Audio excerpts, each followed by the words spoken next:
Башкаруучулар. Биринчи бөлүм. Жашыя көз жумгандан кийин Ысрайыл уулдары Теңирден канаандыктар менен согушууга бизден ким биринчи болуп барат деп сурашты. Теңир аларга жүйүт барат. Мен жерди анын колуна берип жатам деди. Жүйүт болсо өзүнүн бир тууганы Шыманга мени менен бирге согушканы бар. Канаандыктар менен согушабыз. Анан мен сени менен бирге согушканы барам деди. Ошентип Шыман аны менен кетти. Жүйүт согушка жөнөдү. Теңир канаандыктар менен периздиктерди алардын колуна салып берди. Ошентип алар Безекте алардын 10.000 адамын кырышты.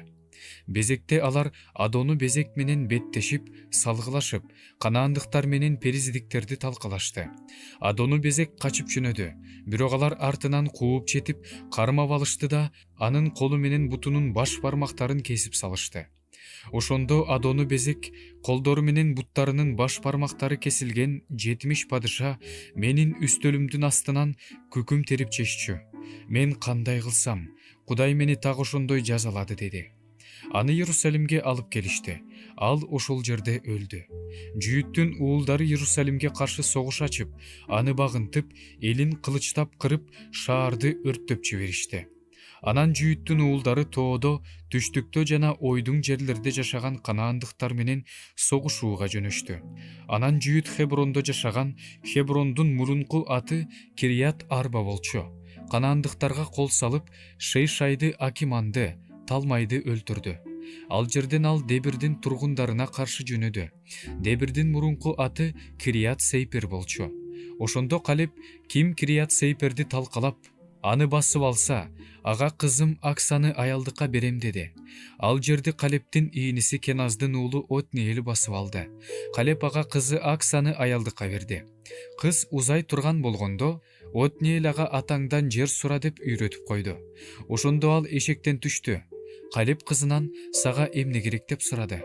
Акса атасына батаңды бер, сен мага түштүк жерин бердиң, суу башаттарын да бер деди. Калеб кызына жогору жактагы башатты да, төмөн жактагы башатты да берди. Мусанын кайын атасы Кейни Итронун уулдары Жүйүттүн уулдары менен Курма шаарынан чыгып, Араттын түштүгүндөгү Жүйүт чөлүнө барышты да, эл арасына отурукташып калышты. Жүйүт бир тууганы Шыман менен барып, Сепатта жашаган канаандыктарды кыйратты. Ошондон улам бул шаар Хорма деп аталып калган. Жүйүт ошондой эле Азаны, Ашкелонду, Экронду тегерек чети менен басып алды. Теңир Жүйүт менен болду. Ал тоо аймагын ээлеп алды. Бирок өрөөндө жашагандарды кууп чыга алган жок. Анткени алардын темирден жасалган майдан арабалары бар эле. Муса айткандай, Калепке Хебронду беришти. Калеп ал жерден Анактын 3 уулун кууп чыкты. Бирок Иерусалимде жашаган жебустуктарды Бенжемин уулдары кууп чыгышкан жок. Жебустуктар Бенжемин уулдары менен Иерусалимде бүгүнкү күнгө чейин бирге жашашат. Ошондой эле Жусуптун уулдары да Бейтелге каршы аттанышты. Теңир алар менен болду. Жусуптун уулдары Бейтелди карап чыгышты. Шаардын мурдагы аты Луз эле. Сакчылар шаардан келе жаткан адамды көрүп, ага бизге шаарга кире турган жерди көрсөтүп берсең, сага ырайым кылабыз дешти. Ал шаарга кире турган жерди көрсөтүп берди. Алар шаарды кылычтап кыйратышты да, теги кишини урук туугандары менен кое беришти. Ал киши хеттиктердин жерине барып шаар куруп, аны Луз деп атады.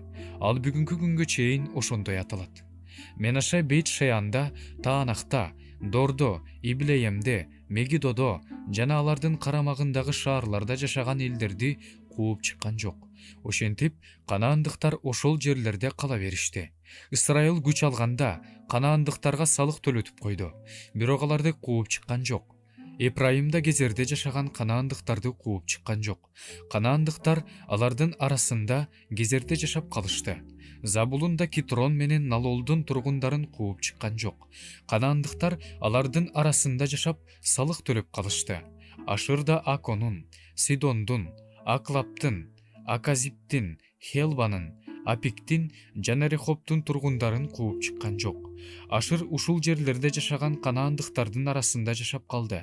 Анткени аларды кууп чыккан жок. Напталыда Бейт Шемештин, Бейт Анаттын тургундарын кууп чыккан жок. Ал ушул жерлерде жашаган канаандыктардын арасында жашап калды. Бейт Шемеш менен Бейт Анаттын тургундары ага салык төлөп калышты. Аморлуктардан уулдарын өрөөнгө түшүрбөй тоого сүрүп салышты. Аморлуктар Херес тоосунда Аялондо, Шаалбимде жашап калышты.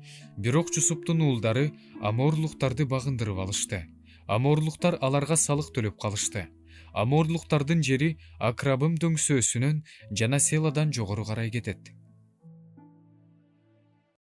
Экинчи бөлүм.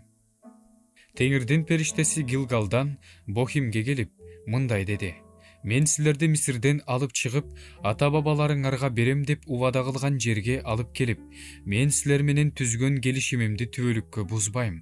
Силер болсо бул жердин тургундары менен келишим түзбөгүлө. Алардын курмандык чалынуучу жайларын талкалагыла деп айттым эле. Бирок силер менин үнүмдү укпай койдуңар. Эмне үчүн мындай кылдыңар? Ошондуктан мен аларды араңардан кууп чыкпайм. Алар силер үчүн сыйрытмак болот. Алардын кудайлары силер үчүн жайылган тор болот деп айтам. Теңирдин периштеси Ысрайыл уулдарына ушул сөздөрдү айтканда эл боздоп ыйлап жиберди. Ошондуктан ал жерди Бохим деп аташат. Ал жерде алар Теңирге курмандык чалышты. Жашия элди кое бергенде Ысрайыл уулдары өз энчисине тийген жерлерди ээлегени жөнөшкөн. Алар Жашиянын көзү тирүүсүндө ошондой эле Теңирдин Ысрайыл үчүн кылган улуу иштеринин баарын көргөн. Жашиядан узагыраак жашаган аксакалдардын көзү тирүүсүндө Теңирге кызмат кылышчу. Бирок Теңирдин кулу Нундун уулу Жашия 110 жашка чыгып көз жумуп, аны өз энчисине тийген жерге, Гаш тоосунан түндүктү карай кеткен Эпрайым тоосундагы Тимнат Хереске коюшкандан кийин, бул эл ата-бабалары жаткан жайга кеткенден кийин алардын ордуна Кудайды тааныбаган, анын Ысрайылга кылган иштерин билбеген башка муун келгенден кийин Ысрайыл эли Теңирдин алдында мыйзамсыз иштерди жасап, Баалга кызмат кыла баштады. Алар Мисир жеринен алып чыккан ата-бабаларынын Кудай Теңирин таштап, башка кудайларга, алардын айланасында жашаган элдердин кудайларына кайрылып, ошолорго табынып, Теңирди каардан тышты. Теңирди таштап, Баал менен Ашерага кызмат кыла башташты. Теңир Ысрайылга каарданып, аларды талап тоноочулардын колуна салып берди. Аларды талап тонушту. Аларды айланасындагы душмандардын колуна салып берди. Алар кас душмандарына туруштук бере албай калышты. Алар кайда барбасын, Теңир аларга айткандай, Теңир аларга ант бергендей, Теңирдин колу баардык жерде аларга каршы турду. Алардын абалы өтө оор болду. Ошондо Теңир аларга башкаруучуларды коюп турду. Башкаруучулар аларды талап тоноочулардан куткарып турушту. Бирок алар башкаруучуларды да укпай, башка кудайларды ээрчип, аларга табынып, Теңирдин осуяттарын аткарган ата-бабаларынын жүргөн жолунан тез эле четтеп кетишти. Осуяттарды аткарышкан жок. Теңир аларга башкаруучуларды коюп турган. Теңир өзү башкаруучу менен болуп, башкаруучунун көзү тирүүсүндө аларды кас душмандарынан куткарып турган. Анткени аларды эзип, кысымга алышканда Теңир алардын зар муңун угуп аяган. Бирок башкаруучунун көзү өтөөрү менен алар кайра эле башка кудайларды ээрчип, аларга табынып, кызмат кылып, ата-бабаларыныкынан да жаман иштерди кылышкан. Алар өжөрлөнүп, жаман иштерин токтотушкан эмес. Ошондо Теңир Ысрайылга каарданып мындай деген: ата-бабалары менен түзгөн келишимимди бузушкан үчүн, менин үнүмдү угушпаган үчүн, Жашия өлөр алдында калтырып кеткен элдердин бирин да мен булардын арасынан кууп чыкпайм. Анткени алар аркылуу Ысрайылды ата-бабалары жүргөн Теңирдин жолу менен жүрүшөбү, же жүрүшпөйбү деп сынайм. Теңир бул элдерди калтырып койгон. Аларды дароо кууп чыккан эмес. Жашиянын колуна салып берген эмес. 3 бөлүм. Теңир канаандыктар менен болгон согуштар тууралуу билбеген Ысрайыл уулдарынын кийинки муундарын сыноо үчүн, алар согушканды үйрөнүш үчүн мына бул элдерди калтырган. Пелиштиликтердин 5 төрөсү, бардык канаандыктар, Сидондуктар жана Баал Хермон тоосунан Хаматтын кире беришине чейинки Лебанон тоосунда жашаган хибиликтер.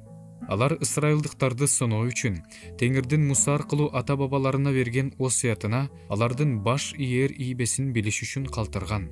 Ысрайыл уулдары канаандыктардын, хеттиктердин, аморлуктардын, периздиктердин, хибиликтердин жана жебустуктардын арасында жашап калышты. Анан алардын кыздарын аялдыкка алып, өздөрүнүн кыздарын алардын уулдарына берип, алардын кудайларына кызмат кыла башташты. Ысрайыл уулдары Теңирдин көз алдында жаман иш кылышты. Өздөрүнүн Кудай Теңирин унутуп, Баал менен Ашера бурканына кызмат кылышты. Ошондо Теңир Ысрайылга каарданып, аларды Месопотамия падышасы Кушан Ришатайымдын колуна салып берди. Алар Кушан Ришатайымга 8 жыл кызмат кылышты. Ошондо Ысрайыл уулдары Теңирге боздоп кайрылышты. Теңир аларга куткаруучуну койду. Аларды куткарган Калептин нейниси Кеназдын уулу Отниел болчу. Теңирдин руху анын үстүндө эле. Ал Ысрайылга башкаруучу болду. Ал согушка аттанды. Теңир анын колуна Месопотамия падышасы Кушан Ришатайымды салып берди. Ал Кушан Ришатайымды багынтып алды. Ошентип, жер үстүндө 40 жыл тынчтык болду. Кеназдын уулу Отниел көз жумду. Ысрайыл уулдары Теңирдин алдында кайрадан жаман иштерди кыла башташты.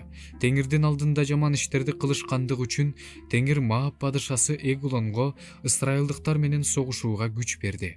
Ал амондуктар менен амалыктыктарды топтоду да Ысрайылга кол салып, аны багындырып, Курма шаарын ээлеп алды. Ысрайыл уулдары Моаб падышасы Эгулонго 18 жыл кызмат кылышты. Ошондо Ысрайыл уулдары Теңирге боздоп кайрылышты. Теңир аларды куткарууга Бенжемин уруусунан Геранын уулу куткаруучу Сологой Эютту койду. Ысрайыл уулдары Эюттан Моаб падышасы Эгулонго белек берип жиберишти. Эют узундугу чыкканактай кош миздүү кылыч жасап алып, чапанынын ичине оң жамбашына байлады. Ал белекти Моаб падышасы Эгулонго алып барып берди. Эгулон өтө семиз киши эле. Эют Эгулонго белектерди тартуулагандан кийин Эгулон белек алып келген кишилерди чыгарып жиберди. Эют болсо Гилгалда турган таш буркандарга барып, ал жерден кайра кайтып келип, "Падыша, сага айта турган жашыруун сөзүм бар" деди. Падышага "Акырын" деди. Ошондо алдында тургандардын баардыгы чыгып кетишти. Эют анын жанына келди. Ал өзүнүн үстүнкү бөлмөсүндө отурган эле. Анан Эют "Сага айта турган Кудайдын сөзү бар" деди. Эгулон ордунан турду. Эют сол колун сунуп, оң жамбашынан кылычын сууруп алды да аны ичке сайды. Кылыч сабы менен кошо кирип кетти. Аны казысы жаап калды. Анткени Эют кылычты кайра сууруп алган эмес. Кылыч артын көзөп өттү. Эют үстүнкү бөлмөнүн эшиктерин бекитип, кире бериш бөлмөгө чыкты. Ал чыгып кеткенден кийин Эгулондун кулдары келип, үстүнкү бөлмөнүн эшиктери бек экенин көрүшүп, ал мукташтыгын канаттандыруу үчүн салкын бөлмөдө болсо керек дешти. Көпкө күтүштү, бирок үстүнкү бөлмөнүн эшиктерин эч ким ачпагандыктан ачкычты алып эшикти ачышты да жерде өлүп жаткан төрөсүн көрүштү. Алар көпкө күтүп турганда Эют узап кетти. Ал таш буркандардын жанынан өтүп Сейирге качып келди. Келери менен ал Эпрайым тоосунда сурунай тартты. Ысрайыл уулдары аны менен тоодон түшүштү. Ал алардын алдында бара жатты. Анан аларга "Менин артымдан жүргүлө, анткени Теңир душманыңар Моабтыктарды силердин колуңарга салып берди" деди. Алар анын артынан ээрчишти да Иордандын Моабка өтүүчү өткөөлүн басып алып, эч кимди өткөрбөй турушту. Ошол учурда Моабтыктардын 10 миңге жакын кишисин кырып салышты. Баардыгы алып еттүү, күчтүү адамдар эле. Бирок эч кимиси качып кутулган жок. Ошол күнү Моабтыктар ысрайылдыктарга ошентип багынышты. Жер үстүндө 80 жыл тынчтык болду. Эюттан кийин Анаттын уулу Шамгар башкаруучу болду. Ал өгүз айдаган учтуу таяк менен филистиликтердин 600 кишисин өлтүрдү. Ал да ысрайылдыктарды куткарып калган.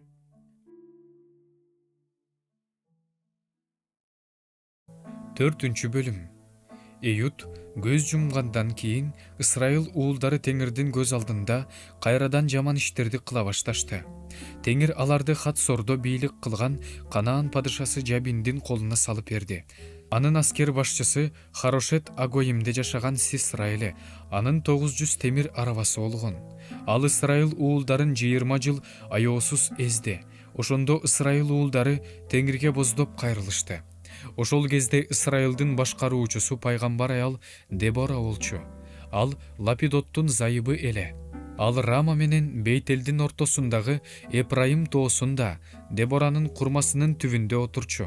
Ысрайыл уулдары ага кеңеш сураганы келип турушчу. Дебора чабарман жөнөтүп, Кедеш Напталыдан Абынаамдын уулу Баракты чакыртып алып, ага мындай деди: Ысрайылдыктардын Кудай Теңири сага буйрук кылат. Бар, Напталы менен Забулундун уулдарынан 10.000 адам алып, Табор тоосуна чык. Мен болсо Жабиндин аскер башчысы Сисраны майдан арабалары жана көп сандаган аскерлери менен сага Кишон дарыясына алып келип, сенин колуңа салып берем. Барак ага: эгерде сен мени менен барсаң, барам, эгерде сен мени менен барбасаң, барбайм деди. Дебора Баракка: сени менен бараарын барам, бирок сен бул согушта атакка ээ болбойсуң.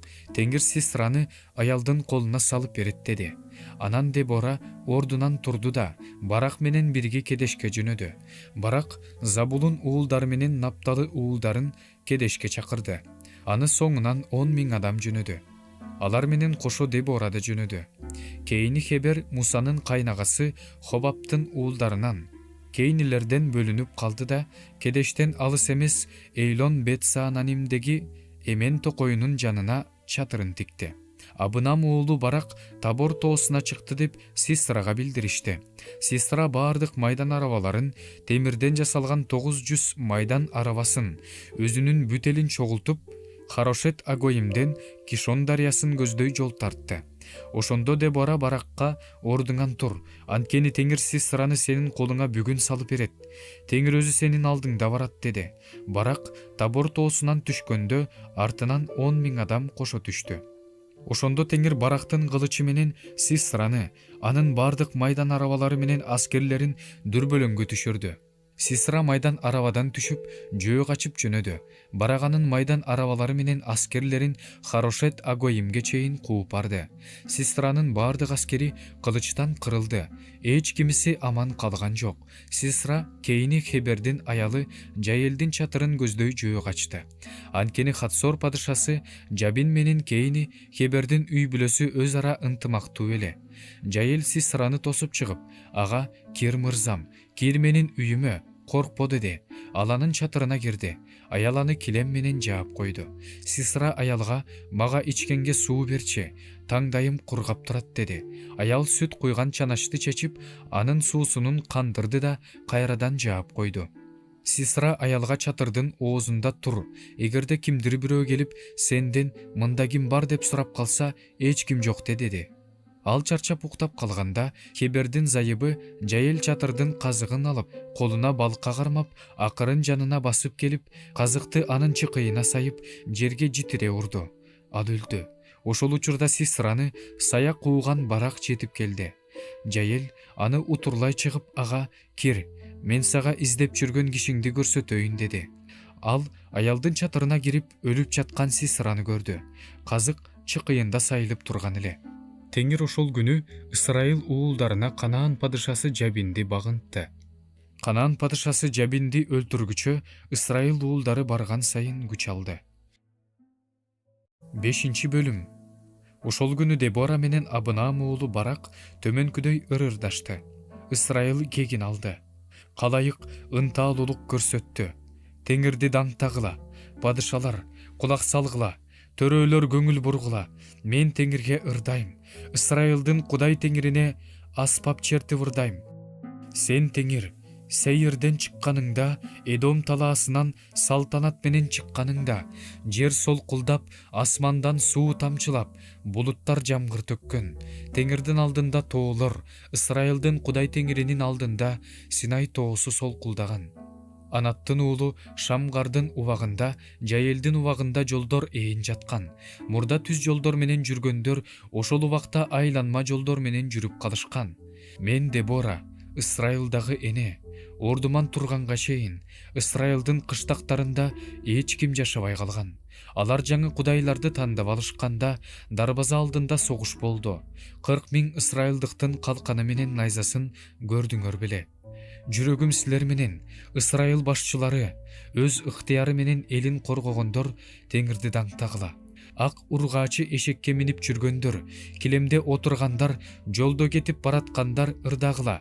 Кудуктардын жанына малын чогулткандар Теңирди даңктап, Ысрайыл жол башчыларын мактабырдашсын. Ошондо Кудайдын эли дарбазаларды карай жөнөдү. Шаттан Дебора, ырырдап даңта. Тур барак, абынам уулу, туткундарыңды алып бас. Ошондо Теңир күчтүүлөрдү аз сандагы адамдарга багынтып берген. Теңир мага эр жүрөктөрдү багынтып берген. Амалыктын жерине отурукташып калган эпрайымдыктар келишкен. Анын артынан Бенжамин өз эли менен келген. Эл башчылар Махирден, калем кармаганды билген катчылар Забулундан келишкен. Исахардын төрөлөрү Дебора менен келишти. Исахарда барактай болуп өрөөнгө жөө түштү. Рубейн уулдарынын арасында чоң келишпестик бар. Малдын маарыганын угуп, мал короолорду эмне отурасың? Рубейн уулдарынын арасында чоң келишпестик бар. Ярдандын аркы өйүзүндө Гилат тынч жашап жатат. Кемелери бардан эмнеден корксун? Ашыр деңиз жээгинде отурат. Кемелер токтоочу жайдын жанында тынч жашап жатат. Забулун өз жанын тобокелге салган эл. Напталыда дөңсөөлөрдө өз жанын тобокелге салган эл. Падышалар келишти, салыгылашышты. Ошондо Канаан падышалары Мегидо сууларынын жанындагы Танахта салгылашышты. Бирок күмүш олжолоп алышкан жок. Асманда жылдыздар салгылашышты. Өз жолдорунда Сисра менен салгылашышты. Аларды Кишон дарыясы, байыркы дарыя Кишон дарыясы агызып кетти. Жаным, душмандарымдын күчүн тебеле. Анын күчтүүлөрү качканда аттарынын туяктары майтарылып сынды. Мейрос шаарын карагыла, дейт Теңирдин периштеси. Анда жашагандарды карагыла, анткени алар Теңирге жардамга келишкен жок. Теңирге жана кайраттууларга көмөк беришкен жок. Кейини Хебердин зайыбы Жаел, чатырларда жашаган аялдардын арасындагы ал баталуу болсун. Сисра суу сураганда ал сүт берди. Төрөлөр ичкен чөйчөккө эң жакшы сүт куюп келди. Сол колуна казык, оң колуна темир устанын балкасын алып, Сисраны чыкыйга сайып башын жарды. Ал аялдын бутуна жыгылып жатып калды. Анын бутуна кулады. Кулаган жеринде өлдү. Сисранын энеси тор терезеден карап, анын майдан арабасы эмне мынча кечигет, анын майдан арабасынын дөңгөлөктөрүнүн дабышы эмнеге угулбайт деп боздойт. Анын кызматчы аялдарынын акылдуулары ага жооп берет. Ал өзүнө өзү жооп берет. Алар олжо таап алып бөлүшүп жатышса керек. Ар бир жоокерге бирден же экиден кыз тийсе керек. Олжодон Сисрага ар кыл түстүү, ичи тышы саймаланган, туткундун жонунан сыйрылып алынган кийим тийсе керек. Теңир, сенин кас душмандарың мына, ушинтип жок болсун. Теңирди сүйгөндөр болсо, бардык күч кубаты менен жаркырап чыккан күндөй болсун. Ошентип, жер үстүндө 40 жыл тынчтык болду. 6-бөлүм. Ысрайыл уулдары Теңирдин алдында кайрадан жаман иштерди кыла баштаганда, Теңир аларды 7 жылга Мидиандыктардын колуна салып берди. Мидиандыктар Ысрайылдыктарды аюусуз эзишти. Ысрайыл уулдары Мидиандыктардан качып, өздөрүнө жашыруун жерлерди, үңкүрлөрдү, баш калкалоочу жайларды даярдашты. Ысрайылдыктар эгин айдаган мезгилде Мидиандыктар менен амалыктыктар жана чыгыш элдери келип, алардын жерине чатырларын тигип, азага чейинки эгиндин баарын жок кылышчу. Ысрайылдыктарга азык үчүн кой да, өгүз да, эшек да калтырышчу эмес. Анткени алар мал жаны чатырлары менен келип, сан жеткис чегирткелердей каптап калышчу. Өздөрү да, төөлөрү да сансыз көп болчу. Алар Ысрайыл жерин кыйратуу үчүн келишчү. Мидиандыктар Ысрайылды абдан жакырлантышты. Ошондо Ысрайыл уулдары Теңирге зар какшашты. Ысрайылдыктар Теңирге Мидиандыктар тууралуу боздоп кайрылышканда, Теңир Ысрайыл уулдарына пайгамбар жөнөтүп, аларга мындай деди.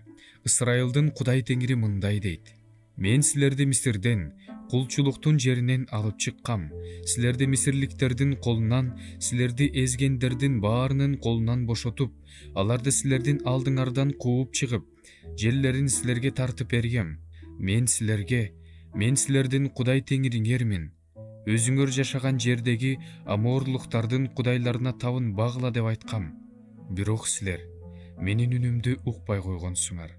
Теңирдин периштеси келип, Абиезердин тукуму жаашка таандык болгон Опра дагы эмендин түбүнө отурду.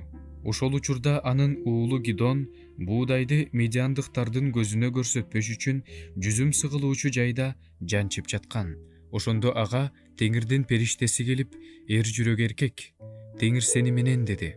Ага Гидон, төрөм, эгерде Теңир биз менен болсо, анда эмне үчүн ушунун баары башыбызга түштү? Мисирден бизди Теңир алып чыккан, деп ата бабаларыбыз айткан. Анын кереметтери кайда? Теңир бизди таштап салды. Ал бизди медиандыктардын колуна салып берди деди. Теңир аны карап туруп, ушул күч кубатың менен бар да, Ысрайылды медиандыктардын колунан куткар. Сени мен жөнөтүп жатам деди. Гидон ага, Теңирим, Ысрайылды мен кантип куткарам? Менин үй бүлөм Менаше уруусундагы эң жарды үй бүлө. Үй бүлөдө мен эң кичүүсүмүн деди.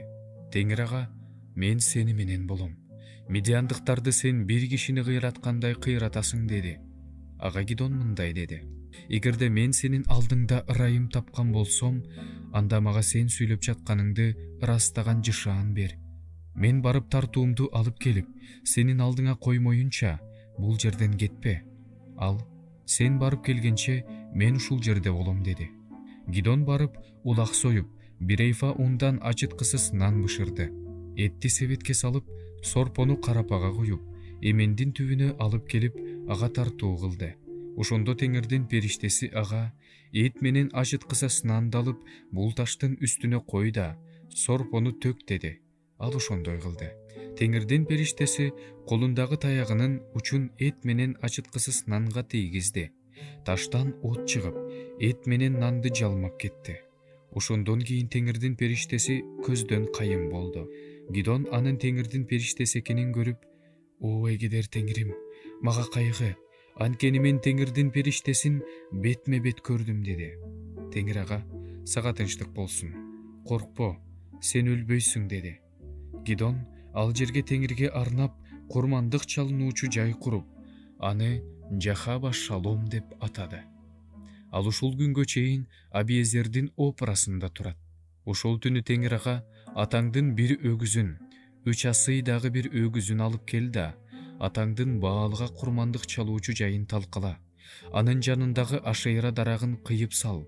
Анан Теңириңе, өз кудайыңа, ушул асканын чокусуна даярдалган жерге курмандык чалынуучу жай кур да, экинчи өгүздү алып, өзүң кыя турган Ашейра дарагынан алынган отундун үстүнө коюп, бүтүндөй өрттөлүүчү курмандыкка чал деди.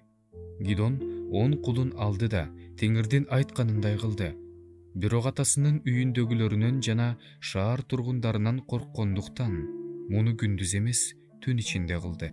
Эртең менен турган шаар тургундары Баалга курмандык чалынуучу жай талкыланганын, анын жанындагы Ашейра дарагы кыйылганын, жаңы курулган курмандык чалынуучу жайда экинчи өгүздүн бүтүндөй өрттөлүүчү курмандыкка чалынганын көрүп, бири-бирине "Муну ким кылды?"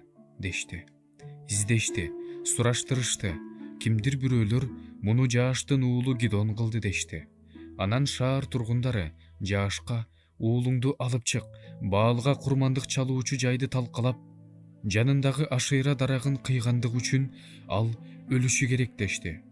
Ошондо Жааш келгендердин баардыгына Баалга болуша турган, аны коргой турган силерби?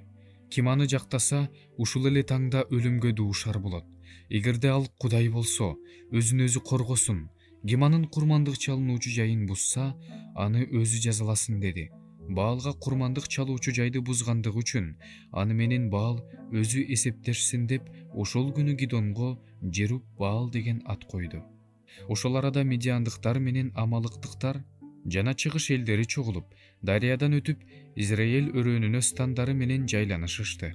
Гидонду болсо Теңирдин руху курчады. Ал мүйүз тартып, Абиезердин тукумун чакырды. Алар анын артынан жүрүүгө даяр болду. Ал Менаше уруусуна элчилерди жөнөттү. Алар да анын артынан жүрүүгө даяр болушту.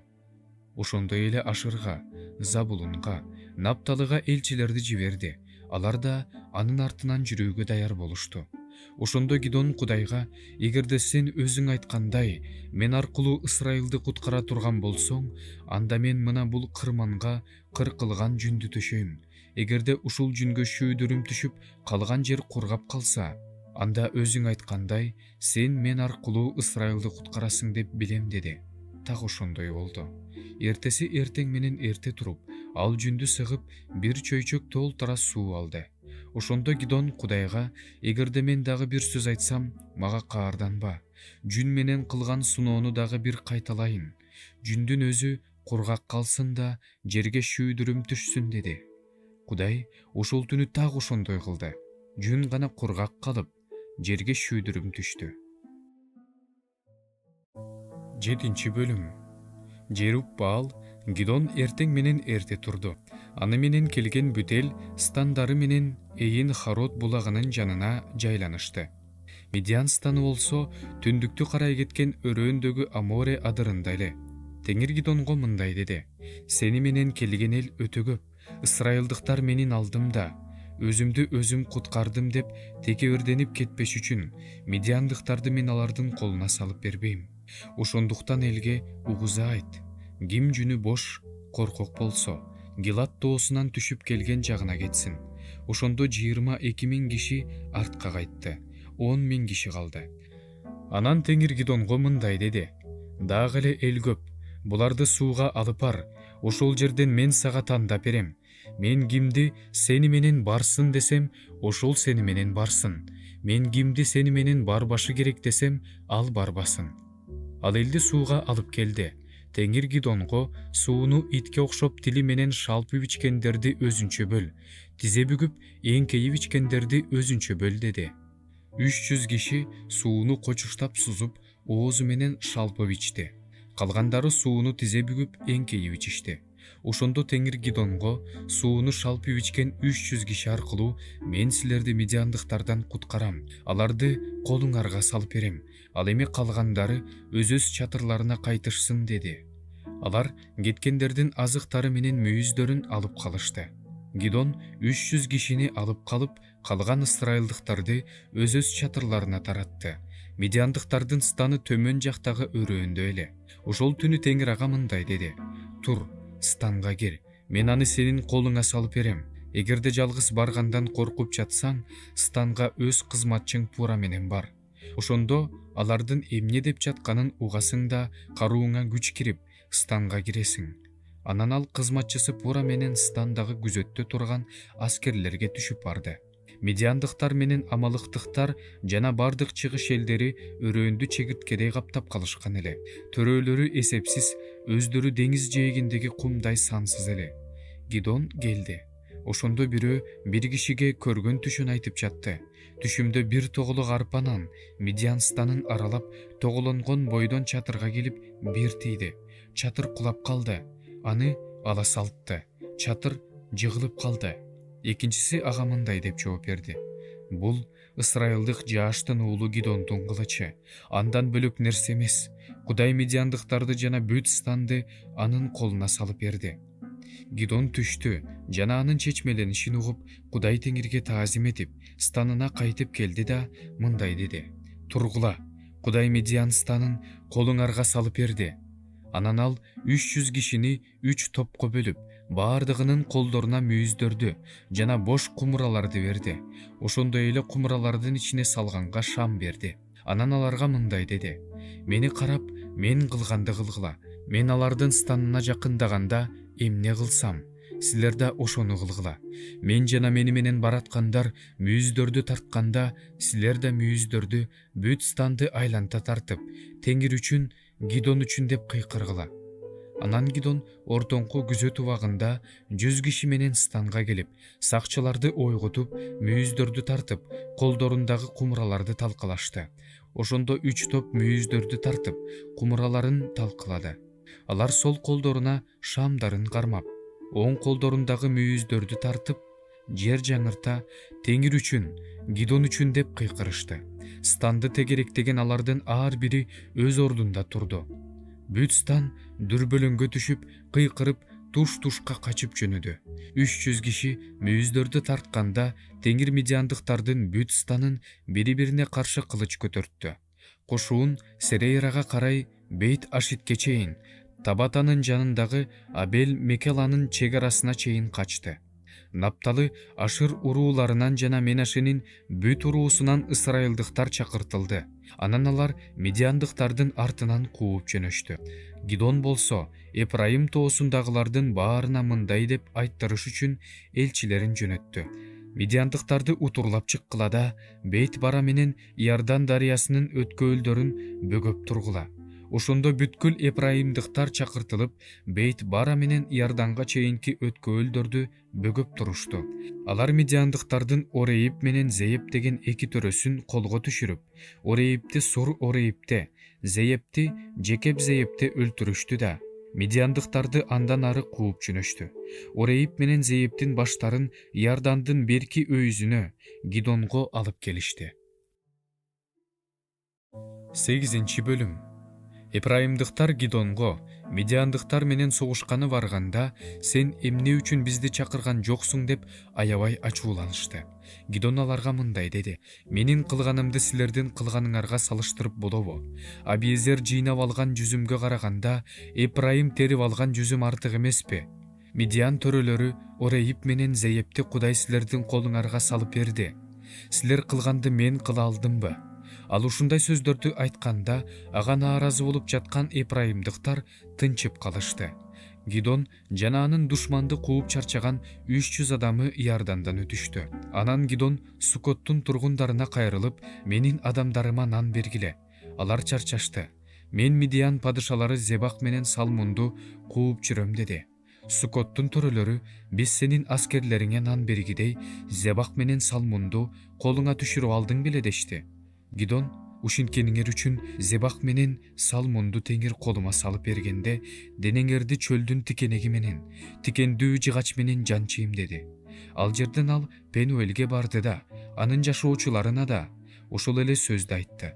Ага Пенуэлдин жашоочулары да Сукоттун жашоочуларындай жооп беришти. Ал Пенуэлдин жашоочуларына да: жеңиш менен кайтканымда бул мунараны талкалайм деди. Зебах менен Салмун чыгыш элдеринин кошуунундагы аман калган 15 000ге жакын аскер менен каргорду эле. Кылычты кынынан сууруй алгандардын арасынан 120 000 адам өлгөн. Гидон Нобах менен Жокпеянын чыгыш тарабындагы чатырларда жашагандардын жолу менен барып, бейкапар жаткан кошуунду талкылады. Зебах менен Салмун качып жөнөдү. Гидон мидиандыктардын эки падышасы Зебах менен Салмунду кууп жетип, колго түшүрүп, бүт кошуунду дүрбөлөңгө салды. Жааштын уулу Гидон Херес дөңсөөсүнөн согуштан кайтып келип, Сукоттон 1 жаш жигитти кармап алып суракка алды. Ал Сукоттун 77 төрөсүнүн жана аксакалдарынын тизмесин жазып берди. Анан ал Сукоттун тургундарына келип, Зебах менен Салмун мына: булар үчүн мени, сенин алсыраган аскерлериңе нан бергидей Зебах менен Салмунду колуңа түшүрүп алдың беле деп шылдыңдагансыңар деди да, шаардын аксакалдарын, Сукоттун тургундарын чөлдүн тикенеги менен, тикендүү жыгач менен жазалады. Пенуэль мунарасын да талкалап, анын тургундарын да өлтүрдү. Анан Зебах менен Салмунга: силер табордо өлтүргөн кишилердин сырткы көрүнүшү кандай эле деди. Алар сага окшош эле, ар бири падыша уулдарына окшош эле дешти. Гидон: алар менин бир туугандарым, менин энемдин уулдары болчу. Теңир тирүү, аларды тирүү калтырсаңар, мен силерди өлтүрмөк эмесмин деди. Анан тунуулу жетерге: тур, буларды өлтүр деди. Бирок уулу жаш болгондуктан коркуп, кылычын сууруп чыккан жок. Ошондо Зебах менен Салмун туруп: бизди өзүң өлтүр, анткени адамдын күчү өзүнө жараша болот деди. Гидон ордунан туруп Зебах менен Салмунду өлтүрдү да, алардын төөлөрүнүн мойнундагы формасы жарты айдай болгон жасалгаларын чечип алды. Ысырайылдыктар Гидонго: бизди сен башкар, уулуңдун уулу башкарсын, анткени сен бизди мидиандыктардын колунан куткарып алдың дешти. Гидон аларга: силерди мен да, менин уулум да башкарбайт, силерди теңир башкарсын деди. Гидон аларга мындай деди: силерден бир гана нерсе сурайм. Алган ол жоңордон ар бириң мага бирден сырга бергиле. Анткени душмандары ысмайылдыктар болгондуктан аларда алтын сыргалар көп эле. Алар беребиз дешти. Кийим жайып, үстүнө ар бири өз олжосунан бирден сырга таштады. Медиан падышалары кийген кочкул кызыл кийимдерди, алтын топчуларды, жасалгаларды жана алардын төөлөрүнүн мойнундагы алтын чынжылларды кошпогондо, ал сурап алган алтын сыргалардын салмагы 1700 алтын шекел болду. Алардан Гидон бир эфод жасап, аны өз шаары Опрага койду. Ысрайылдыктар ага табына башташты. Ал Гидонго жана анын бүтүй бүлөсүнө жайылган тор болду. Ысрайыл уулдарына медиандыктар ушинтип багынышты. Алар ошондон кийин баш көтөргүс болушту. Гидондун убагында жер үстүндө 40 жыл тынчтык болду. Жаш уулу Жеруб-Баал үйүнө кайтты. Гидондун 70 уулу болгон, анткени анын аялдары көп эле. Шекемде жашаган күң аялы да уул төрөп берди. Ал анын атын Абумелек койду. Жааштын уулу Гидон өтө карыган кезде көз жумду. Анын сөөгү атасы жааш коюлган жерге, Абиезердин Опра шаарына коюлду. Гидон өлгөндөн кийин Ысрайыл уулдары кайрадан бузулуп, Баалды ээрчип, өздөрүнө Баал Беритти кудай кылып коюп алышты. Ысрайыл уулдары өздөрүн курчап турган баардык каз душмандардын колунан куткарган Кудай Теңирин унутуп коюшту. Ысрайылга жакшылык кылганына карабастан, Жеруб-Баалга, Гидондун үй бүлөсүнө ырайым кылышкан жок. 9 бөлүм. Жеруб-Баалдын уулу Абумелек Шекемге барып, энесинин бир туугандарына жана баардык урук тууганына мындай деди: Шекемдин баардык тургундарына айткыла, силер үчүн кайсынысы жакшы? Жеруб-Баалдын 70 уулу башкарганы жакшыбы, же бир эле адам башкарганы жакшыбы? Мен силердин өз сөөгүңөр, өз денеңер экенимди эстегиле. Анын бул сөздөрүн энесинин бир туугандары Шекемдин тургундарына айтышты. Ал биздин бир тууганыбыз эмеспи деп, алардын жүрөгү Абумелекке бурулду. Алар Баал Берит деген жасалма кудайдын үйүнөн ага 70 шекел күмүш алып беришти. Ал күмүштөргө Абумелек бекерпоз, жеңил ойлуу адамдарды жалдап алды. Алар анын артынан ээрчишти.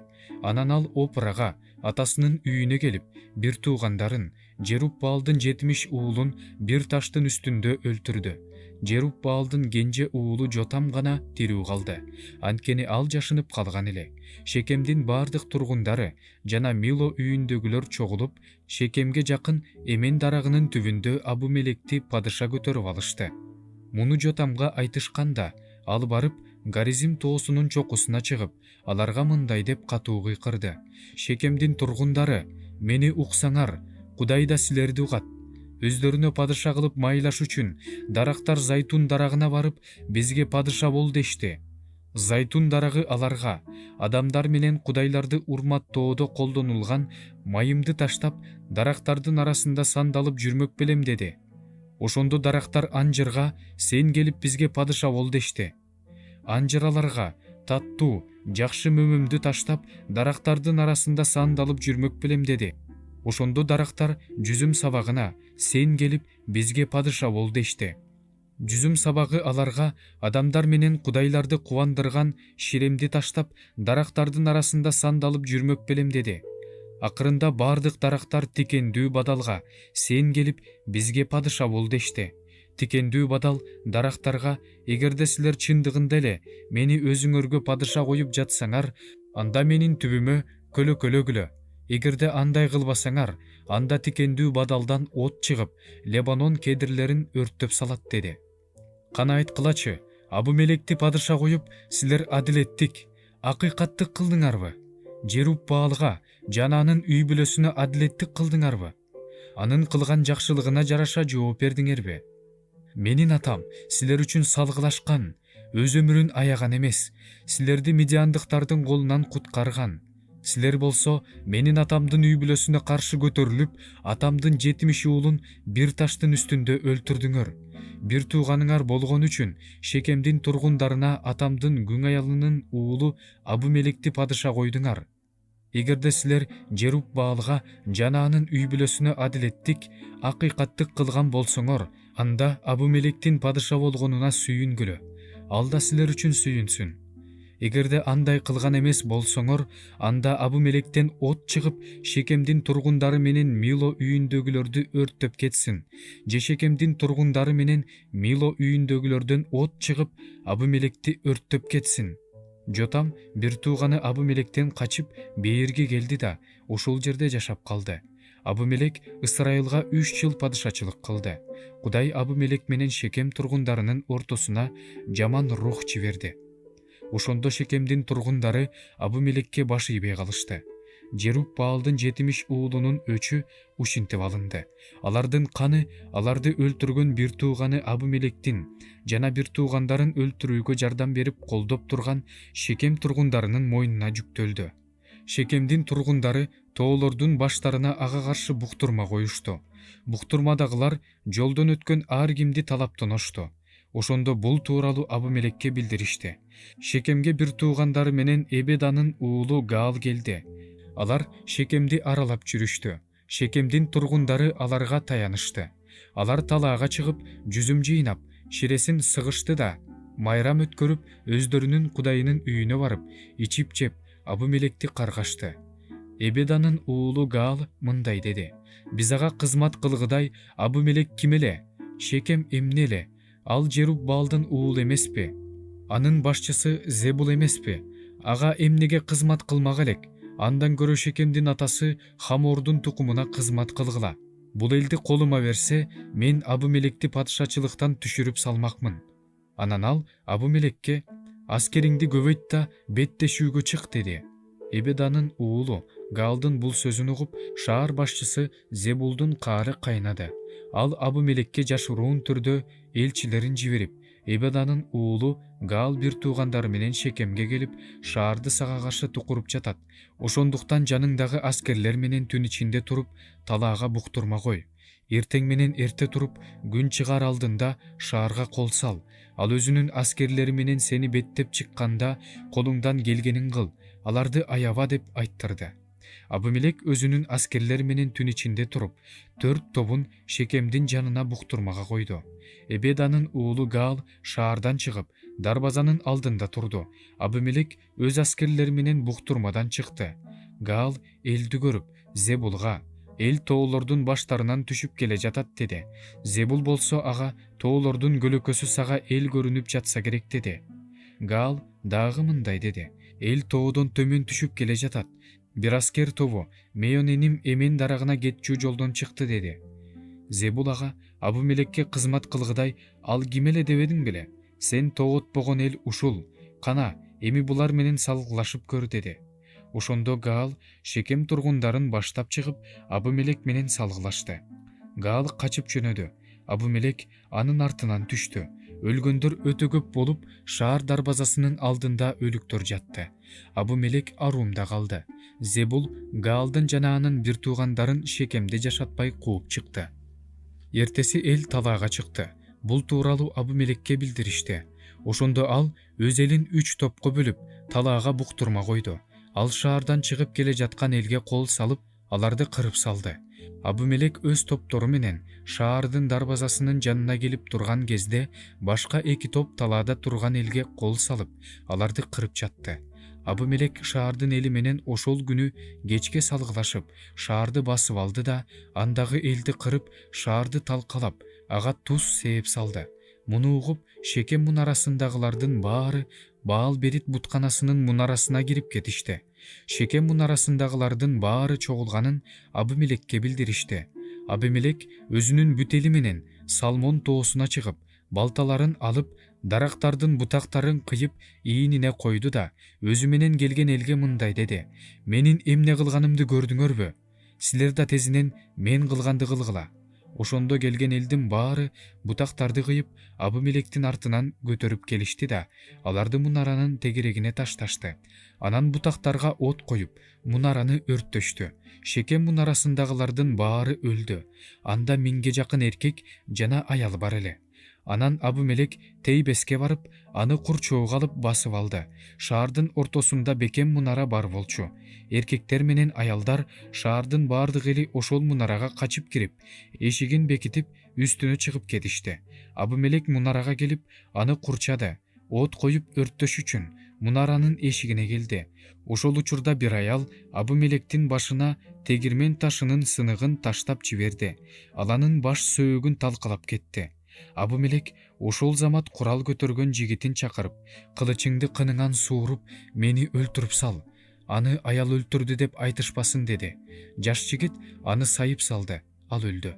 Абымелектин өлгөнүн көргөн ысырайылдыктар өз жайларына тарап кетишти. 71 тууганын өлтүрүп, атасына кылган кыянаттык үчүн Теңир Абымелекти ушундай жазалады. Шекемдин тургундарынын кылган баардык жамандыгын кудайлардын өз башына салды. Жеруббаалдын уулу Жотамдын каргышы аларга тийди.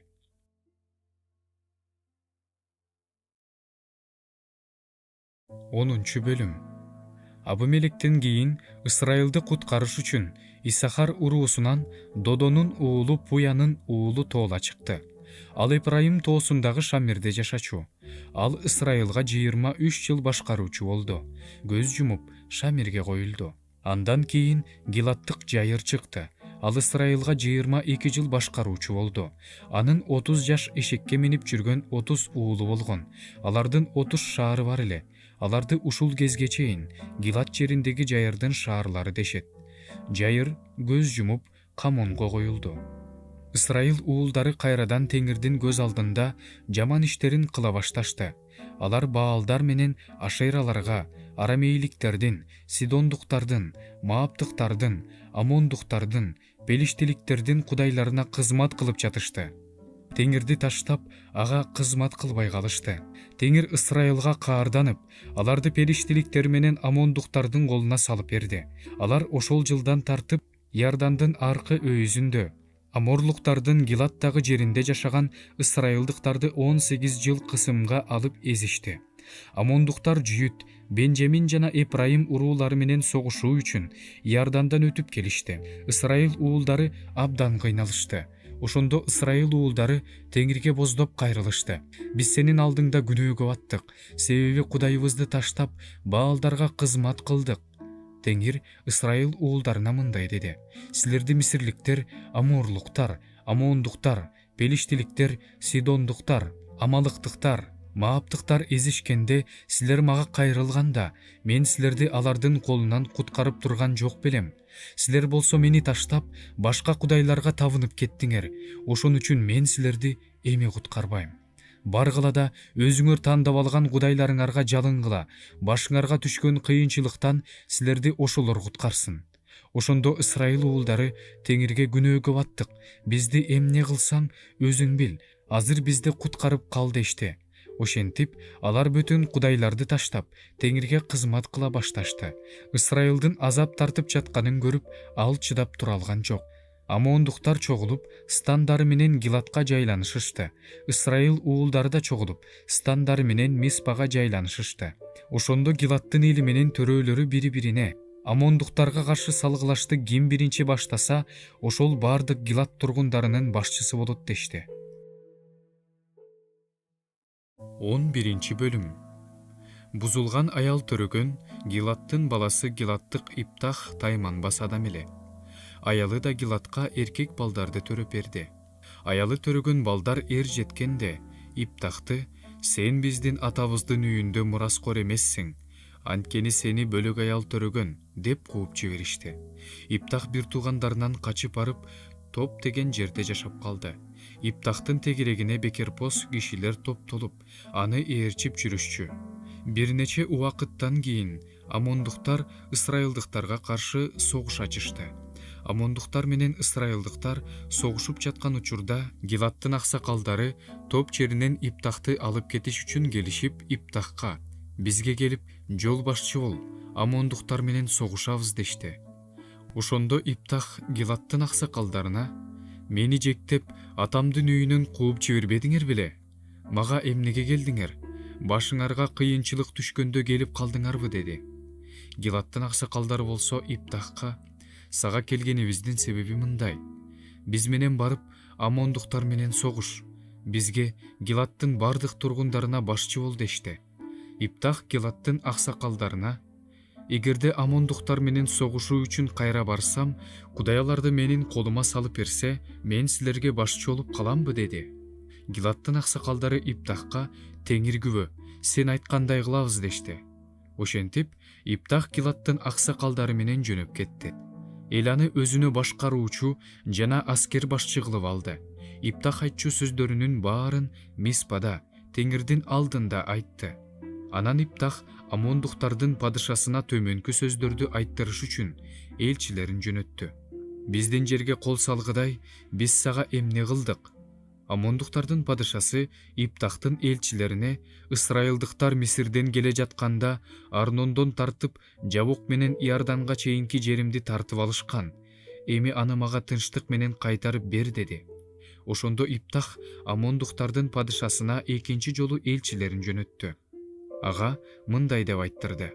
Иптах мындай дейт: Мааптыктар менен амондуктардын жерлерин ысрайылдыктар тартып алган эмес.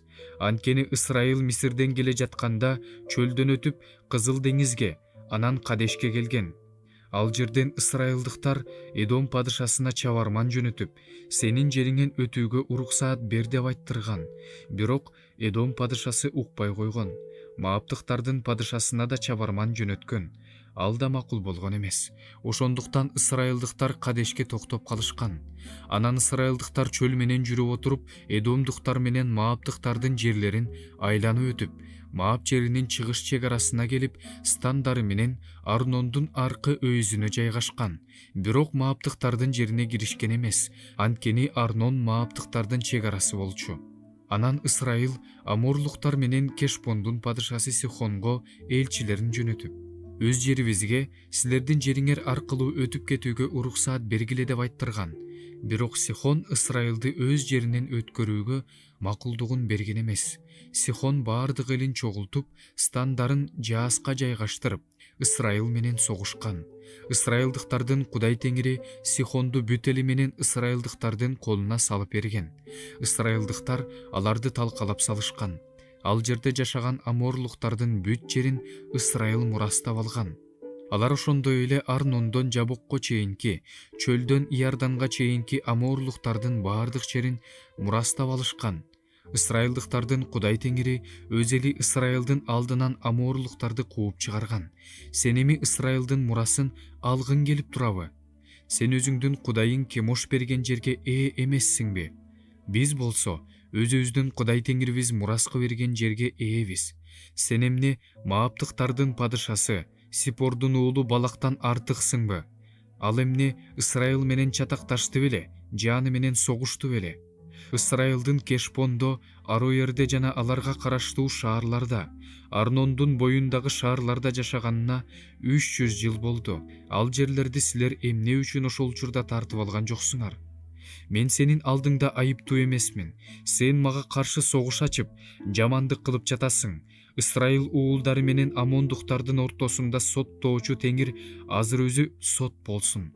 Бирок амондуктардын падышасы Иптахтын айттырган сөзүнө кулак салган жок. Иптахтын үстүнө Теңирдин руху түштү. Иптах Гилат менен Менашеден, Гилаттын Миспасынан өтүп амондуктарга жөнөдү.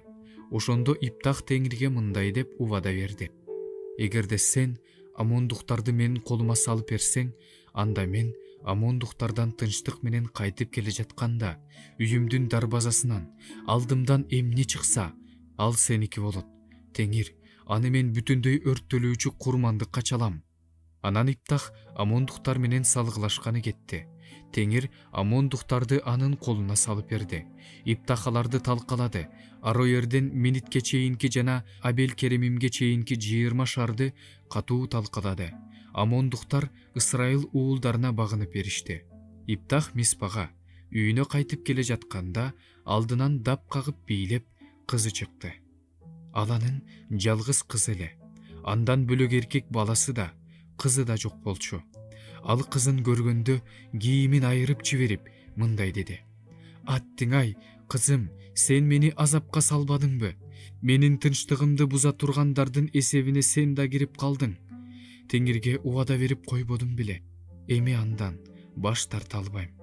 Кызы ага: Атаке, Теңирге убада берип койсоң, Теңир сен аркылуу душмандарың амондуктардан өчүңдү алып берип жаткандан кийин мен жөнүндө берген убадаңды аткар деди. Анан дагы атасына: сенден бир гана нерсени суранам. Мени 2 айга кое бер. Тең туш курбуларым менен тоого чыгып, кыз өмүрүмдү жоктоп ыйлап алайын деди. Атасы: бара кой деди. Ал кызын 2 айга кое берди. Ал курбу кыздар менен тоого чыгып, кыз өмүрүн жоктоп ыйлады. 2 ай өткөндөн кийин кыз атасына кайрылып келди. Атасы кызы тууралуу берген убадасын жүзөөгө ашырды. Кызы эркек көргөн жок. Ошондон тартып Ысрайылда мындай салт калды. Жыл сайын Ысрайыл кыздары барып, Гилаттык Иптахтын кызы үчүн 4 күн ыйлашат. 12 бөлүм. Ибраимдыктар чогулуп Сапонго өтүп келишти да Иптахка: эмне үчүн бизди жардамга чакырбай эле амондуктар менен согушканы кетип калдың? Үстүңдөгү үйүң менен кошо өрттөп жиберебиз дешти. Иптах аларга: менин элим менен амондуктардын ортосунда чоң келишпестик бар болчу. Силерди чакыргам, бирок силер мени алардын колунан куткарган жоксуңар. Куткарбасыңарды көрүп, мен өз өмүрүмдү тобокелге салып, амондуктарга каршы бардым. Теңир аларды менин колума салып берди. Силер эми эмнеге мени менен согушканы келдиңер деди. Анан Иптах Гилаттын бардык элин топтоп, Эпрайымдыктар менен салгылашты. Эпрайымдыктар: силер качкын Эпрайымдыктарсыңар. Гилат Эпрайымдын да, Менашенин да арасында жашайт деп айтышкандыгы үчүн Гилаттыктар аларды кырып салышты. Гилаттыктар Иордандын өткөөлдөрүн Эпрайымдыктардан тартып алышты. Аман калган Эпрайымдыктардын бири өткөөлдөн өтүп кетүүгө уруксат эт дегенде, Гилаттыктар андан: сен Эпрайымдыктардан болосуңбу деп сурашчу. Тиги жок деп жооп берсе, анда Гилаттыктар ага: Шибболет деп айт дешчү. Шибболет деп айта албай, Сибболет деп айткан адамды Гилаттыктар Иордан өткөөлүндө өлтүрүп салышчу. Ошентип Эпрайымдыктардан 42 000 адам өлдү.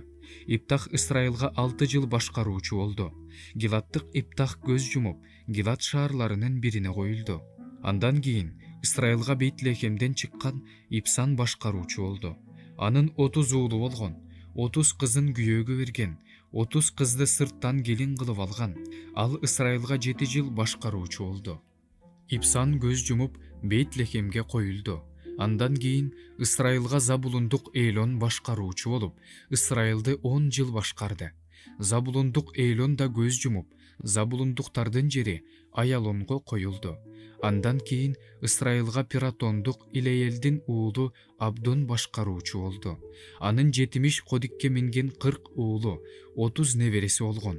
Ал Ысрайылды 8 жыл башкарды. Пиратондук Илеелдин уулу Абдон да көз жумуп, Эпрайымдыктардын жериндеги Амалыктыктардын тоосундагы Пиратонго коюлду.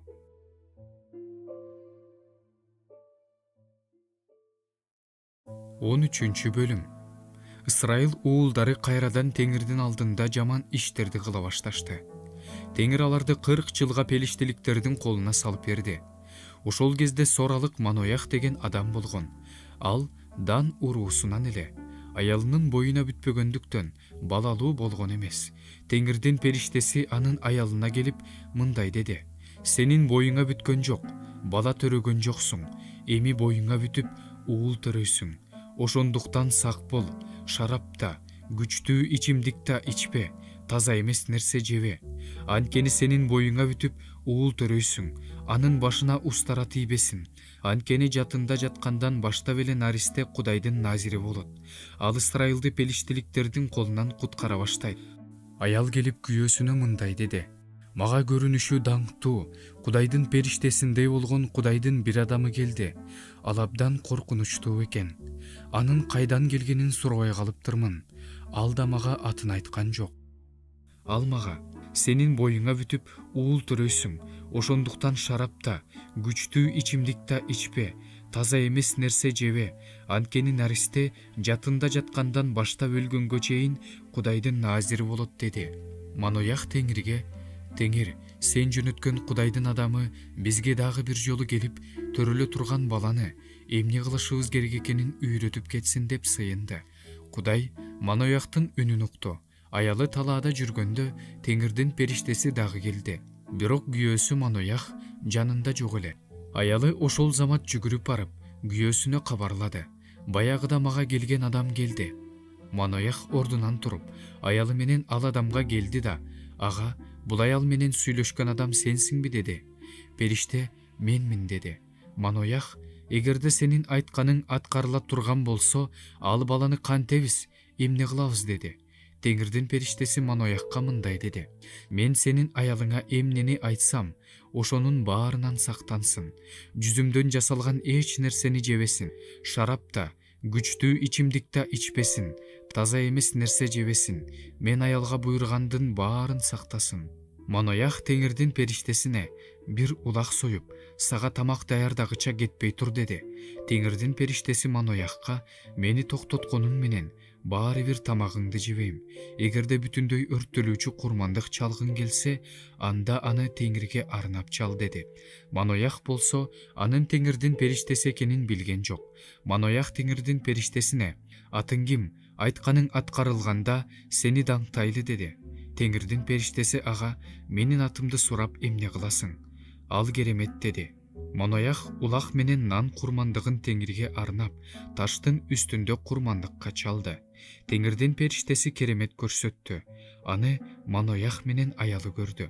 Курмандык чалынган таштын үстүндөгү оттун жалыны асманга көтөрүлө баштаганда, Теңирдин периштеси курмандык чалынуучу жайдын үстүндөгү жалын менен кошо асманга көтөрүлдү. Муну көргөндө Маноях жана аялы жерге жүз төмөндөп чыгылышты.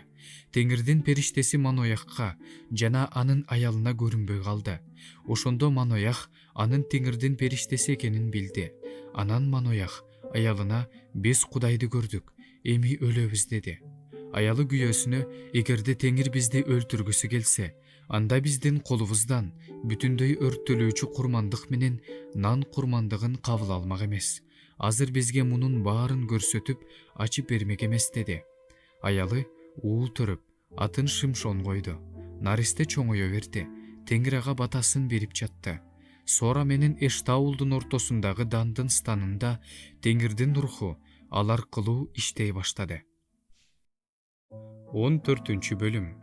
Шимшон Тимнатага барып, Тимнатадагы пелишти кыздарынын ичинен бир кызды көрдү. Ал келип, атасы менен энесине, мен Тимнатадагы пелишти кыздарынын ичинен бир кызды көрдүм. Мага ошол кызды алып бергиле, деп кабарлады. Атасы менен энеси ага сүнөткө отургузулбаган пелиштиликтерден аял алганы барам дегидей, бир туугандарыңдын, бүткүл элимдин арасында кыз жок бекен деди. Шимшон атасына, ошол кызды алып бер, мен аны жактырып калдым деди. Атасы да, энеси да бул Теңирден экенин, ал пелиштиликтерден өч алуунун ыңгайлуу учурун издеп жатканын билишкен жок. Ошол учурда ысрайылдыктарга пелиштиликтер үстөмдүк кылып турган. Анан Шимшон ата-энеси менен Тимнатага жөнөдү. Тимнатанын жүзүм зарларына жакын келишкенде, анын алдынан жаш арстан ырылдап чыкты. Шимшондун үстүнө Теңирдин руху түштү. Колунда эч нерсе жок болсо да, ал арстанды улактай тытып салды. Ал эмне кылганын атасына да, энесине да айткан жок. Анан ал пелиштилик кызга келип, аны менен сүйлөштү. Кыз Шимшонго жагып калды. Аны алыш үчүн бир нече күндөн кийин ал дагы келди.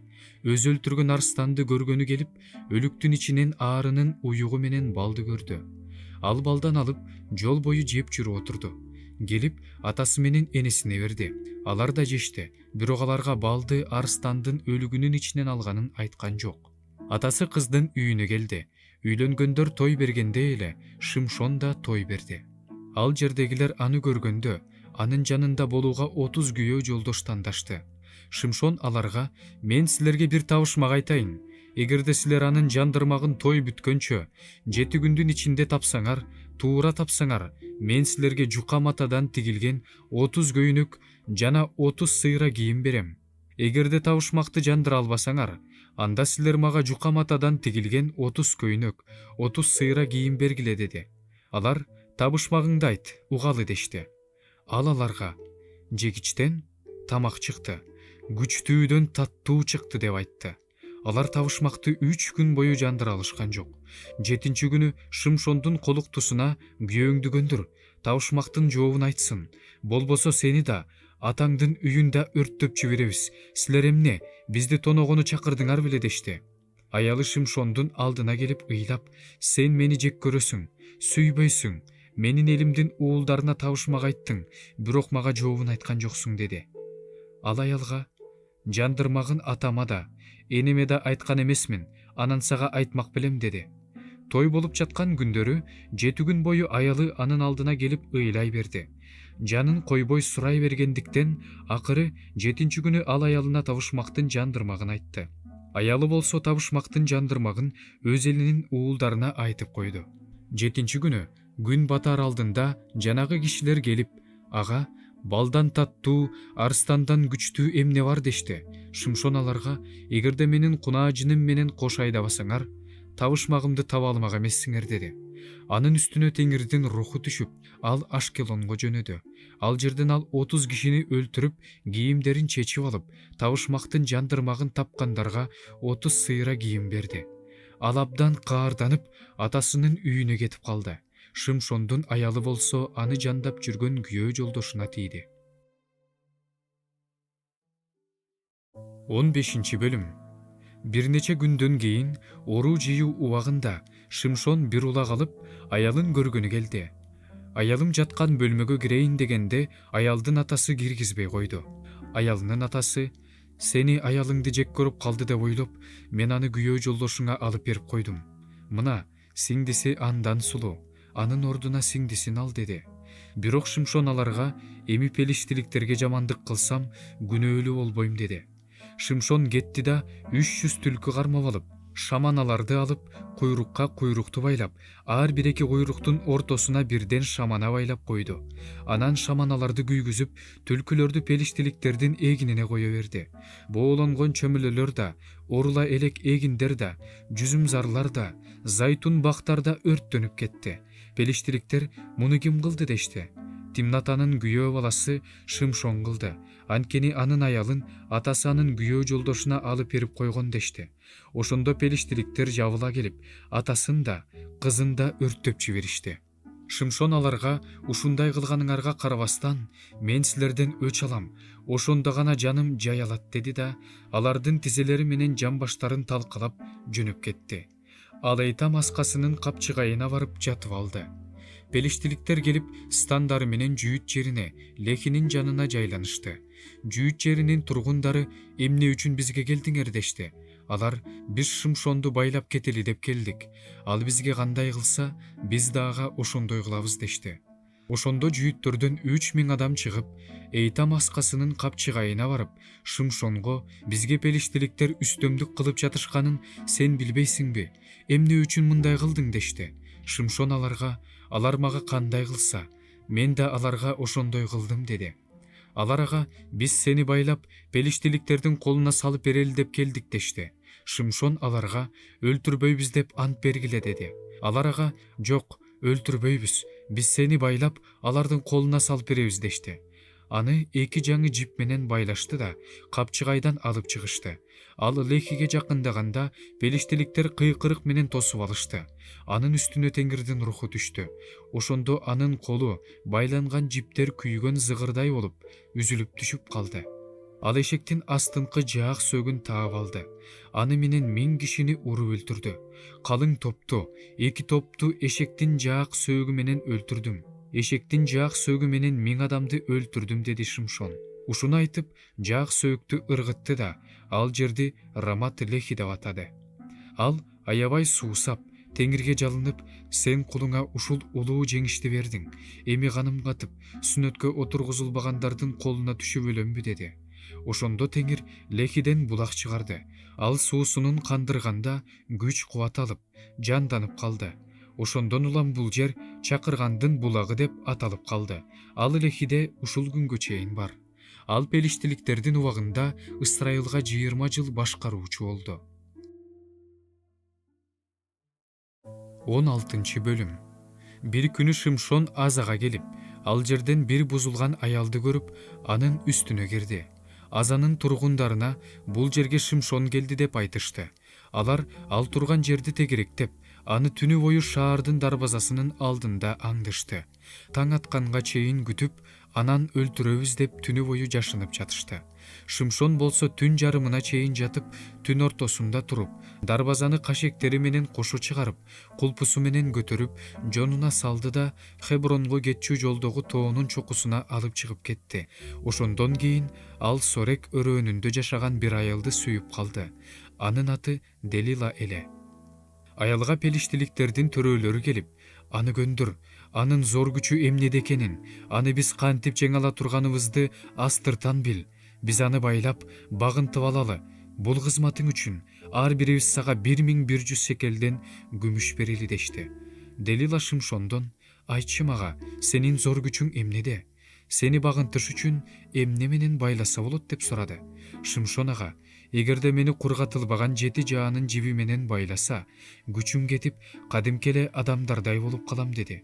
Пелиштиликтердин төрөлөрү аялга кургатылбаган 7 жаанын жибин алып келип беришти. Аял жаанын жиби менен аны байлап салды. Ошол учурда аялдын уктоочу бөлмөсүндө пелиштиликтердин бири жашынып отурган.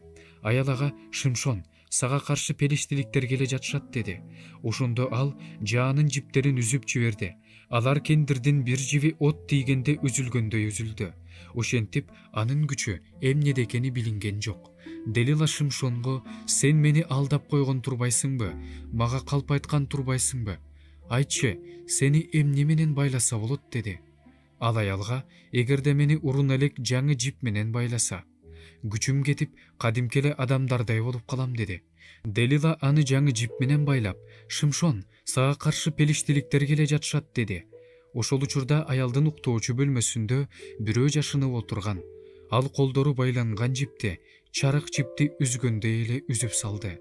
Ошондо Делила Шымшонго: мени алдап, дагы калп айтып койгон турбайсыңбы? Айтчы, сени эмне менен байласа болот деди. Ал аялга: эгерде башымдагы 7 өрүм чачымды кездеме кошуп өрүп, аны кездеме соккон аркакка мык менен кагып койсоң, күчүм кетип, кадимки эле адамдардай болуп калам деди. Аял кездеме соккон аркакты жерге казык менен кагып: Шымшон, сага каршы пелиштиликтер келе жатышат деди. Ал уйкусунан ойгонуп, казыкты кездеме соккон аркакты кездемеси менен кошо сууруп алды. Ошондо Делила ага: сен мага сени сүйөм деп кантип айтып жатасың? Сенин жүрөгүң мени менен эмес турбайбы? Мени 3 жолу алдадың, зор күчүң эмнеде экенин айткан жоксуң деди. Аял күн сайын аны кыйнап, жанын койбой койгондуктан, ал абдан кыйналып, чыдай албай кетти. Ошондо ал жүрөгүндөгүсүнүн баарын аялга ачып берди. Менин башыма устара тийген эмес. Анткени мен энемдин ичинде жаткандан тартып эле Кудайдын назиримин. Эгерде менин чачымды кырып салса, күчүм кетип, алдан тайып, кадимки эле адамдардай болуп калам. Делила Шымшондун жүрөгүндөгүсүнүн баарын ачып бергенин көрүп, киши жөнөтүп, пелиштиликтердин төрөлөрүнө: эми келгиле, ал мага жүрөгүндөгүнүн баарын ачып берди деп айттырды. Пелиштиликтердин төрөлөрү күмүштөрүн колдоруна көтөрүп, аялга келишти. Аял Шымшонду тизесине уктатып, бир кишини чакыртып, башындагы 7 өрүм чачын кырдырды. Ошондо анын күчү кете баштады. Акыры ал күчтөн ажырады. Аял: Шымшон, пелиштиликтер сага каршы келе жатышат деди. Ал уйкусунан ойгонуп, мурдагыдай эле кутулуп кетем деп ойлоду. Ал теңир таштап койгонун билген жок. Пелиштиликтер аны кармап алып, көзүн оюп, азага алып келишти да 2 жез чынжыр менен кишендеп салышты. Ал туткундар жаткан жайда тегирмен тартып жатты. Ошол арада анын башындагы чачы өсө баштады. Пелиштиликтердин төрөлөрү өз кудайы Дагонго чоң курмандык чалуу үчүн жана көңүл ачуу үчүн чогулушту. Алар: биздин кудайыбыз душманыбыз Шымшонду колубузга салып берди дешти. Жалпы эл да Шымшонду көрүп, өз кудайын даңтап, жерибизди кыйраткан, көбүбүздү өлтүргөн душманыбызды кудайыбыз колубузга салып берди деди. Көңүлдөрү ачылганда, алар: Шымшонду алып келгиле, ал бизге тамаша койсун дешти. Шымшонду туткундар жаткан жайдан алдырып келишти. Ал аларга тамаша койду. Анан алар аны 2 тирөөчтүн ортосуна коюшту. Шымшон аны колунан жетелеп келген жаш жигитке үйдү кармап турган тирөөчтөрдүн жанына алып барчы, сыйпалап көрүп, жөлөнүп турайын деди. Үй толо эркек менен аял эле. Ал жерде пелиштиликтердин баардык төрөөлөрү олтурган. Үйдүн төбөсүнө 3000ге жакын эркек аял чогулуп, тамаша коюп жаткан Шимшонду карап турушкан. Ошондо Шимшон Теңирге жалынып: "Кудай Теңирим, мени эсте. О Кудайым, мага дагы бир жолу күч бере көр. Эки көзүмдүн куну үчүн пелиштиликтерден бир дем менен өч алайын" деди. Анан үйдү кармап турган эки ортоңку тирөөчтүн бирине оң колу менен, бирине сол колу менен таянып турду да, аларды ордунан жылдырып жиберди. Анан Шимшон пелиштиликтер менен бирге өлөйүн деди. Бардык күчү менен чиренип туруп түрттү эле, уйгулап төрөөлөрдү, андагы элдин баарын басып калды. Шимшон өлөр алдында өлтүргөн адамдардын саны анын буга чейин өлтүргөн адамдарынын санынан көп болду. Бир туугандары менен атасынын бүтүй бүлөсү келип, аны алып кетишти да, Сора менен Эштаулдун ортосундагы атасы Манояктын мүрзөсүнө коюшту. Ал Исрайылга 20 жыл башкаруучу болгон. 17 бөлүм. Эпрайым тоосунда Миха деген бир адам болгон. Ал энесине: "Сенин 1100 шекел күмүшүңдү алып кетишкенде, сен менин көзүмчө каргыш айткансың. Ошол күмүш менде, аны мен алгам" деди. Энеси: "Уулумду Теңир жалгасын" деди. Анан ал энесине 1100 шекел күмүштү кайрып берди. Энеси: "Бул күмүштөрдү Теңирге арнадым. Мен буларды сага берем. Сен булардан жасалма Кудай, буркан жаса" деди. Бирок ал күмүштөрдү энесине кайра кайрып берди. Энеси 200 шекел күмүштү алып, күмүш эритүүчү устага берди. Ал андан жасалма Кудай, буркан койду. Ал буркан Миханын үйүнө коюлду. Миханын бутканасы бар эле. Ал эфод жана терафим жасатып, балдарынын бирин өзүнө ыйык кызмат кылуучу кылып алды. Ошол убакта Ысрайылда падыша болгон эмес. Ар ким өзү туура көргөндү кылчу. Ошол учурда ошол жерде бир леви жигит жашачу. Ал Жүйүттүн Бейтлехеминен эле. Ал Жүйүт уруусунун арасында жашачу. Ал жигит Жүйүттүн Бейтлехем шаарынан чыгып, ар кайсы жерде жашап жүрдү. Жер кезип жүрүп, Эпрайым тоосундагы Миханын үйүнө туш болду. Ошондо Миха андан: "Кайдан келе жатасың?" деп сурады. Ал ага: "Мен Левимин, Жүйүттүн Бейтлехеминен келе жатам. Жашаганга жер издеп жүрөм" деди. Миха ага: "Меникинде кал. Мага ата жана ыйык кызмат кылуучу бол. Мен сага жылына 10 күмүш шекел төлөп турам. Кийген кийимиң, ичкен тамагың менден болот" деди. Леви ал кишиникинде калууга макул болду. Ал ага уулдарынын биринде эле болуп калды. Миха Левини ыйык кызмат кылуучу кылып дайындады. Ал жигит анын ыйык кызмат кылуучусу болуп, анын үйүндө жашап калды. Ошондо Миха: "Эми Теңир мага жакшылык кылаарын билем. Анткени менин ыйык кызмат кылуучум Леви болду" деди. 18 бөлүм. Ошол убакта Ысрайылда падыша болгон эмес. Ошол убакта Дан уруусу отурукташууга жер издеп жүргөн. Анткени ошол күнгө чейин Ысрайыл урууларынын ичинен аларга үлүш тие элегиле. Жер чалып, жерди көрүп келиш үчүн Дан уулдары өз уруусунан, Сора менен Эштаулдан 5 эр жүрөк кишини: "Баргыла, жер чалып келгиле" деп жиберишти. Алар Эпрайым тоосундагы Миханын үйүнө келип түнөп калышты. Миханын үйүнүн жанында жүргөн алар жаш Левинин үнүн таанып, үйгө кирип: "Сени бул жерге ким алып келди? Бул жерде эмне кылып жатасың? Эмне үчүн бул жерде жүрөсүң?" деп сурашты. Ал аларга: "Миха мага муну тигини кылды. Мени жалдады. Мен анын ыйык кызмат кылуучусу болуп калдым" деп жооп берди. Алар ага: "Биз алган багытта жолубуз болобу, Кудайдан сурачы, билип алалы" дешти. Ыйык кызмат кылуучу аларга: "Тынчтык менен бара бергиле. Силер бара жаткан жол Теңирдин алдында" деди. Ал 5 киши жүрүп отуруп Лаишке келди. Ал жерден Сидондуктарга окшоп тынч, бейкапар, эч нерседен кам санабай жашап жаткан элди көрдү. Ал жерде ыза кылып, кордоо деген, үстөмдүк кылуу деген жок эле. Алар Сидондуктардан алыс жашап, эч ким менен эч кандай иштери жок эле. Анан алар Сора менен Эштаулга, өз бир туугандарына кайтып келишти. Бир туугандары алардан: "Кандай кабар менен келдиңер?" деп сурашты. Алар: "Биз ал жерди көрдүк. Ал укмуштай сонун жер экен. Жүргүлө, ал жерди басып алалы. Ойлонуп турбагыла, тезирээк баралы да, ал жерди энчибизге алалы. Барганда эч нерседен кам санабай жаткан элди көрөсүңөр. Ал жер өтөгенен. Аны Кудай колуңарга берип жатат. Ал жер эч нерседен кем эмес жер экен дешти. Ошондо Дан уруусунан 600 эркек курал жарак асынып, Сора менен Эштаулдан жөнөп кетти. Алар Жүйүт жериндеги Кирият Жеяримге жетип, станы менен туруп калышты. Ошондуктан Кирият Жеяримдин батыш тарабындагы ал жерди бүгүнкү күнгө чейин Дан станы турган жер деп аташат. Ал жерден алар Эпрайым тоосуна бет алып, Миханын үйүнө келишти. Лайыш жерин көрүүгө барган жанагы 5 киши өз бир туугандарына бул үйлөрдүн биринде эфот, терафим, жасалма Кудай жана куюлуп жасалган буркан бар экенин билесиңерби? Демек, эмне кылуу керек экендигин ойлонгула дешти. Алар жаш Лебинин үйүнө, Миханын үйүнө киришип, анын ал жайын сурашты. Ал эми Дан уулдарынын курал жарак асынган 600 кишиси дарбазанын жанында турду. Жер чалганы барган 5 киши үйгө кирип, жасалма Кудайды, эфотту, терафимди, куюлуп жасалган бурканды тартып алды. Ыйык кызмат кылуучу курал жаракчан 600 киши менен дарбазанын жанында турган. Алар Миханын үйүнө кирип, жасалма Кудайды, эфотту, терафимди жана куюлуп жасалган бурканды алып жатышканда, ыйык кызмат кылуучу алардан эмне кылып жатасыңар деп сурады.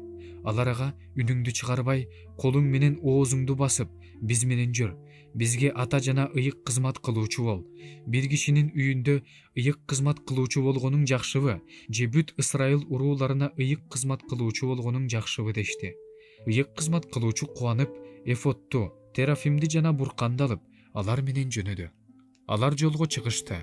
Аялдар менен балдарды, малды, оор жүктөрдү алдыга кое беришти. Алар Миханын үйүнөн узап кетишкенден кийин Миханын кошуналары чогулуп Дан уулдарынын артынан түшүштү. Алар Дан уулдарына кыйкырышты. Дан уулдары кайрылып Михага "Сага эмне керек? Эмне кыйкырасың?" дешти. Миха аларга "Жасаткан кудайларымды да, ыйык кызмат кылуучумду да алып кеттиңер. Мага эч нерсе калтырган жоксуңар. Сага эмне керек деп кантип айтып жатасыңар?" деди. Дан уулдары ага "Унчукпа, үнүңдү укпайлы.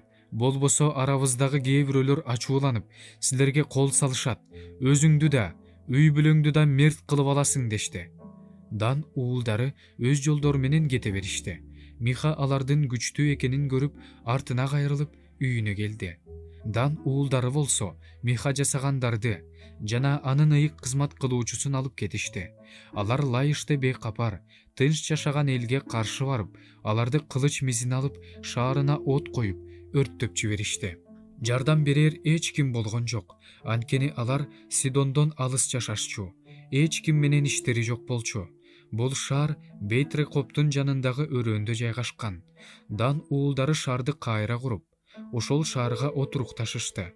Шаарга Ысрайыл уулу Дан уруусунун атасынын атынан Дан деген ат коюшту. Шаардын мурдагы аты Лайыш болчу. Дан уулдары өздөрүнө бурканды коюп алышты.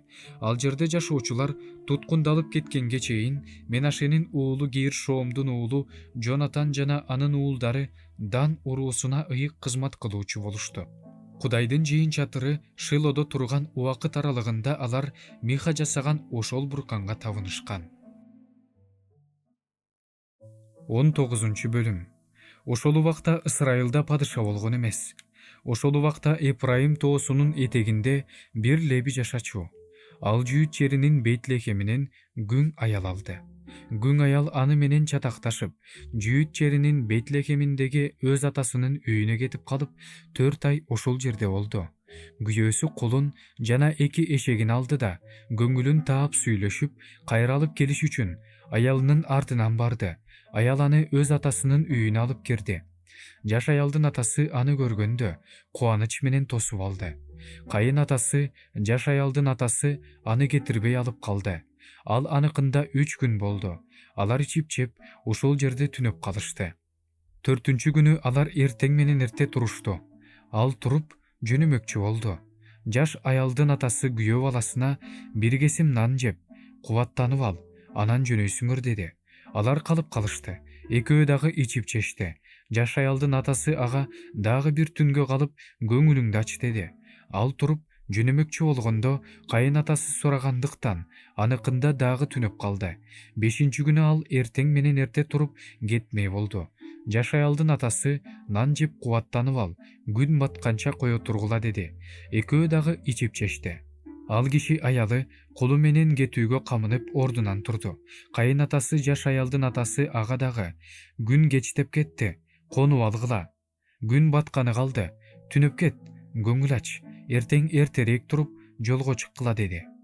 Бирок күйөө баласы түнөөгө макул болбой жолго чыгып, Жебуска, азыркы Иерусалимге келди. Ал жүк артылган 2 эшеги аялы менен келди. Алар Жебуска жеткени калганда күн батып калган эле. Ошондо малайы мырзасына Жебустуктардын ушул шаарына кирип түнөп кетели деди. Мырзасы малайына: "Жок, башка уруунун шаарына кирбейбиз. Алар Исрайылдын урууларынан эмес, Гибага жетели" деди. Анан кулуна Гибага же Рамага жетип конобуз деди. Алар Бенжеминдин Гиба шаарына жетишкенде күн батты.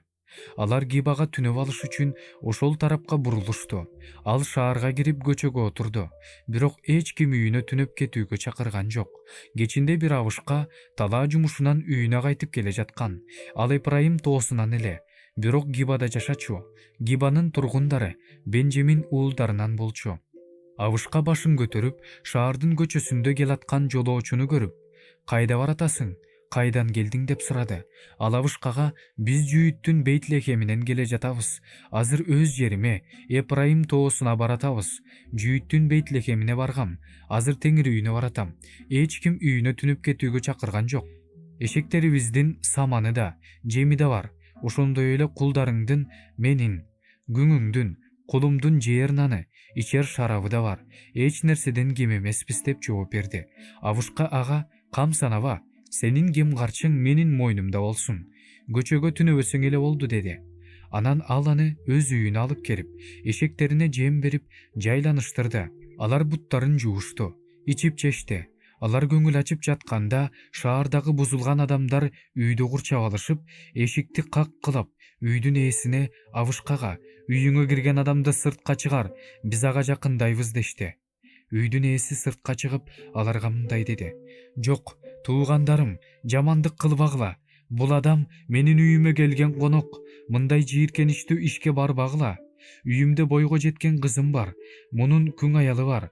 Аларды алып чыгайын. Аларга эмне кылгыңар келсе ошону кылгыла. Бирок бул кишиге мындай кылбагыла.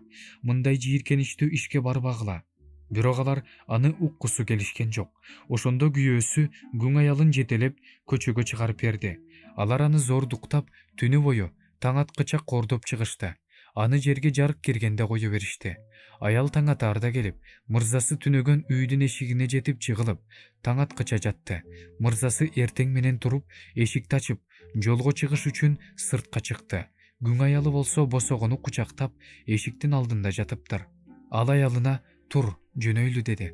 Бирок жооп болгон жок, себеби ал өлүп калган эле. Ал ордунан туруп, аялды эшекке артып, өз үйүнө жөнөдү. Ал өз үйүнө келип, бычак алып, күң аялын кескелеп 12 мүчөгө бөлдү да Исрайылдын баардык жерине жөнөттү. Көргөндөрдүн баары Исрайыл уулдары Мисирден чыккан күндөн бүгүнкү күнгө чейин мындай болгон эмес. Мындайды көргөн да эмеспиз. Буга көңүл бургула. Акылдашып көрүп, анан айткыла дешти. 20 бөлүм. Дандан Беер-Шебага чейинки аймактарда жана Гилат жеринде жашаган Исрайылдын баардык уулдары, бүт жамаат Теңирдин алдына Миспага бир кишидей чогулушту. Баардык эл башчылары, Исрайылдын баардык уруулары, кылычын кынынан сууруган 400 000 жөө аскер Кудайдын элинин чогулушуна келишти. Бенжемин уулдары Исрайыл уулдарынын Миспага келгенин угушту. Исрайыл уулдары: "Айткыла, бул жаман иш кандайча болду?" деп сурашты. Өлгөн аялдын күйөөсү Леби мындай деп жооп берди: "Мен күң аялым менен Бенжеминдин Гиба шаарына түнөгөнү келген элем. Ошондо Гибанын тургундары мага каршы көтөрүлүп, мен түнөгөн үйдү түн ичинде курчап калышты. Алар мени өлтүргүсү келишкен эле. Алар менин күң аялымды кордошту. Ал өлүп калды. Мен күң аялымды алып барып, кескилеп, Исрайылга караштуу баардык дубандарга жөнөттүм. Анткени алар Исрайылда мыйзамсыз, жийиркеничтүү иш кылышты. Ысрайыл уулдары, бардыгыңар ушул жерде турасыңар. Бул ишти талдап, ушул жерде чечкиле. Ошондо Бүтел бир кишидей мындай деди: эч кимибиз өз чатырларыбызга барбайбыз, өз үйлөрүбүзгө кайтпайбыз. Гиба үчүн өкчөмө таш ыргытабыз. Ысрайылдын ар бир уруусунан 100 кишиден 10, 1000ден 100, түмөндөн 1000 кишини чыгарып жөнөтөбүз. Алар Бенжаминдин Гибасын Ысрайылда кылган жийиркеничтүү иши үчүн жазалаганы бара турган элге азык алып барышат. Ошондо бардык ысрайылдыктар бул шаарга каршы бир кишидей топтолушту да Бенжамин уруусуна чабармандарды жөнөтүп мындай деп айттырышты: кандай жийиркеничтүү иш кылгансыңар? Гибадагы бузулган адамдарды чыгарып бергиле. Биз аларды өлтүрүп, Ысрайылдагы жамандыкты түп тамыры менен жок кылабыз. Бирок Бенжамин уулдары бир туугандарынын, Ысрайыл уулдарынын үнүн уккулары келген жок.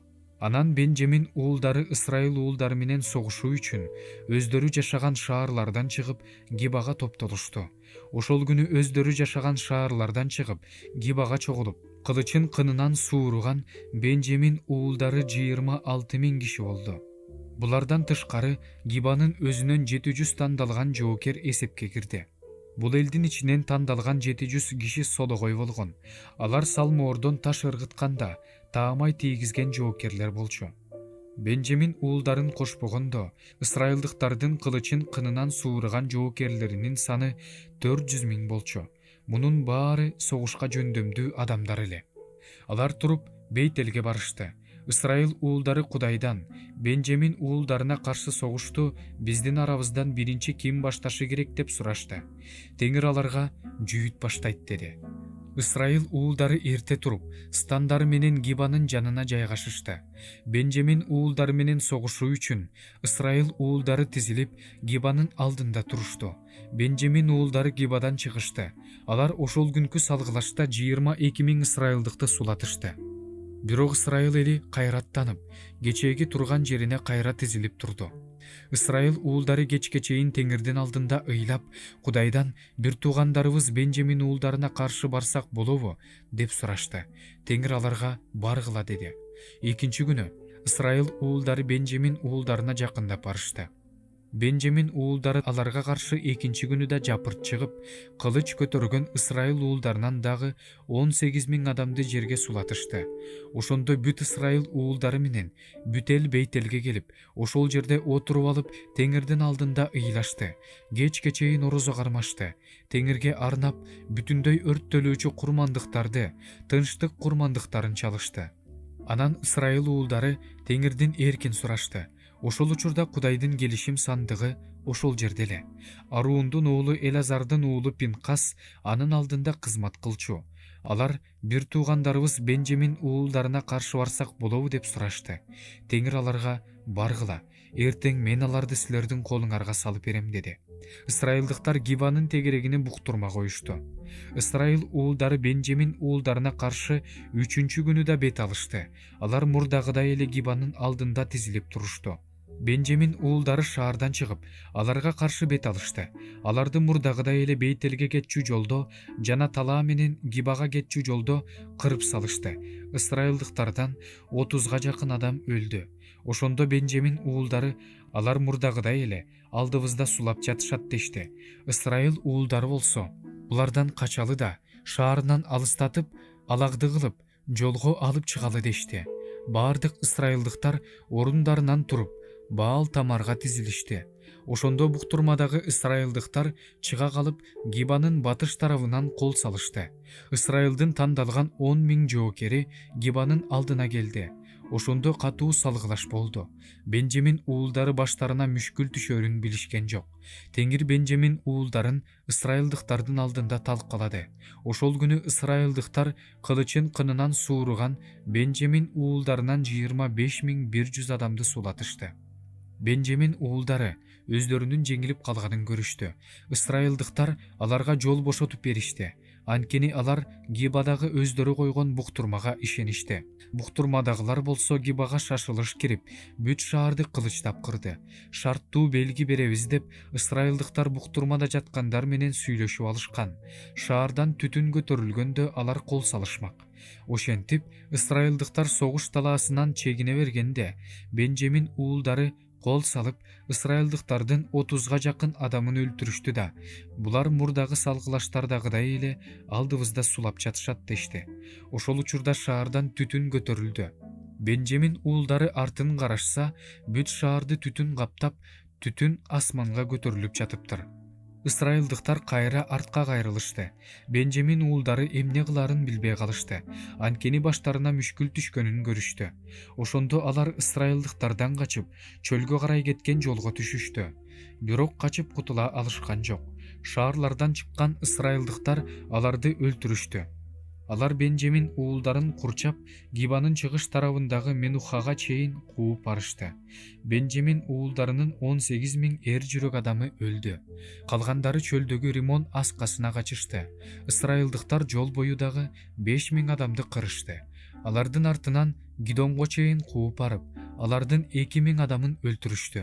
Бенжамин уулдарынан ошол күнү баардыгы болуп, кылычын кынынан сууруган 25 000 жоокер кырылды.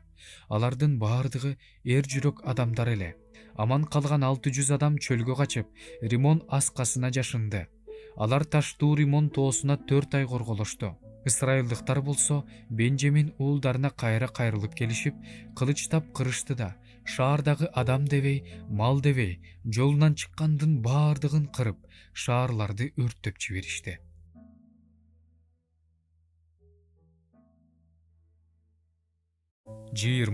Бөлүм. Ысрайылдыктар Миспада эч кимибиз Бенжамин уулдарына кыз бербейбиз деп ант беришти. Эл Бейтелге келип, ошол жерде кечке чейин Кудайдын алдында отуруп алып, өкүрүп ыйлады. Алар мындай дешти: О, ысрайылдыктардын Кудай Теңири, эмне үчүн Ысрайылда ушундай болду? Эми анын бир уруусу жок болду.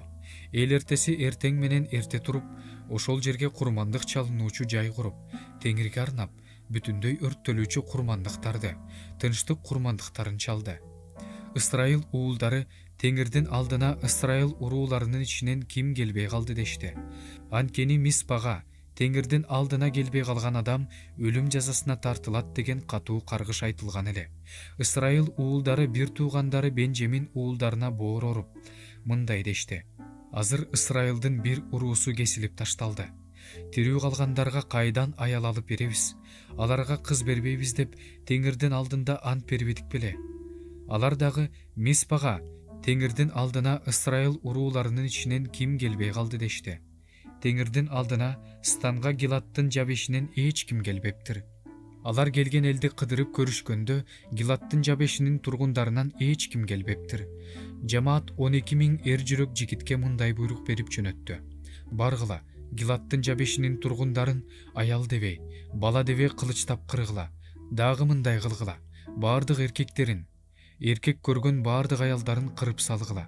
Ошондо алар Гилаттын жабешинин тургундарынын ичинен эркек көрө элек 400 кызды таап, Канаан жериндеги Шило станына алып келишти.